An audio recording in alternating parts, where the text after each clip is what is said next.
Shalom, salam sejahtera bagi kita semua, sahabat sepelayanan kami.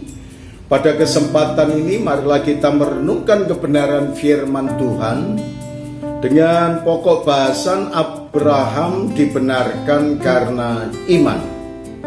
Dalam kitab Roma pasal yang keempat ayat yang pertama sampai dengan ayat yang ketiga, firman Tuhan berkata kepada kita, jadi apakah akan kita katakan tentang Abraham, bapa leluhur jasmani kita?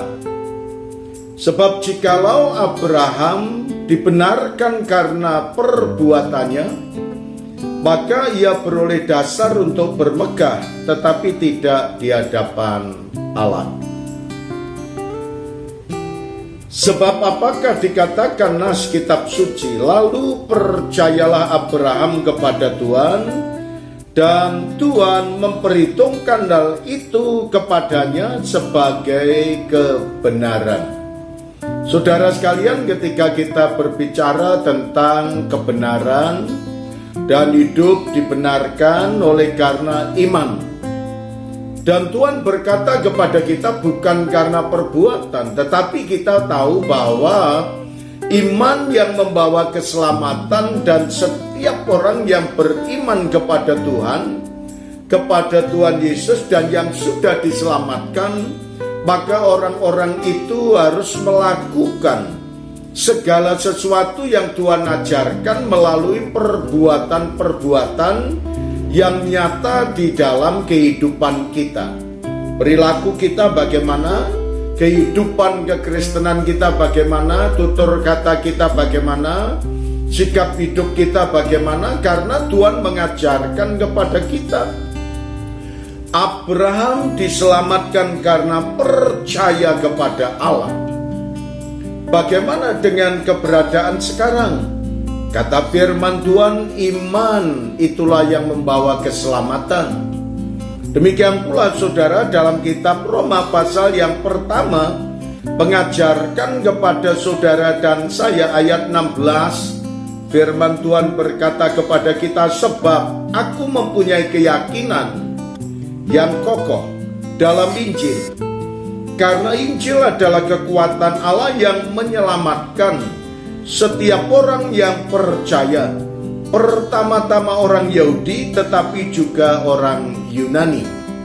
Dan di sini firman Tuhan mengajarkan kepada kita keselamatan oleh karena Allah melalui kebenaran Injil ini, dan firman-Nya juga berkata kepada saudara dan saya bahwa Kristus datang ke dalam dunia ini bukan untuk meniadakan hukum Taurat, melainkan menggenapinya. Apa yang tertulis di dalam kitab Injil Matius pasal yang kelima ayat yang ke-17, janganlah kamu menyangka bahwa aku datang untuk meniadakan hukum Taurat atau kitab para nabi. Aku datang bukan untuk meniadakannya, melainkan untuk menggenapinya. Nah, di sini saudara kita tahu bahwa Abraham percaya kepada Allah, dan hukum Taurat menuntun untuk mengenal kepada Allah, dan di dalam perjanjian baru bahwa Allah telah menjelma menjadi manusia, dan Allah menyelamatkan bagi setiap orang yang percaya kepadanya. Demikian pula saudaraku yang dikasihi oleh Tuhan, apa yang Tuhan sampaikan kepada saudara dan saya, apakah Tuhan Yesus sudah ada di dalam perjanjian lama? Ini yang menjadi pergumulan dalam kehidupan setiap orang.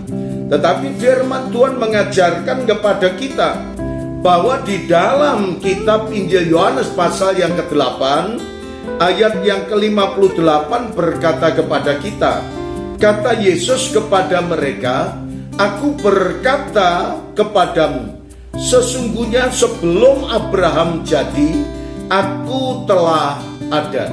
Firman Tuhan dengan jelas mengatakan kepada kita, maka dari itu iman Abraham kepada Allah, yaitu iman Abraham kepada Tuhan Sang Pencipta kalik semesta alam yang telah menjelma di dalam Tuhan Yesus, itulah yang membawa keselamatan bagi setiap orang yang percaya kepadanya. Marilah saudaraku yang dikasihi oleh Tuhan, jika kita merindukan keselamatan, berserahlah kepada Allah di dalam Tuhan Yesus Kristus. Terima kasih Tuhan Yesus, firman-Mu yang membuka mata rohani kami, bahwa keselamatan ada di dalam Tuhan Sang Pencipta, kali semesta alam yang kami kenal, di dalam Tuhan Yesus Kristus. Berkati kami semuanya, dan beri yang terbaik kepada kami semua. Dalam nama Tuhan Yesus kami berdoa. Amin.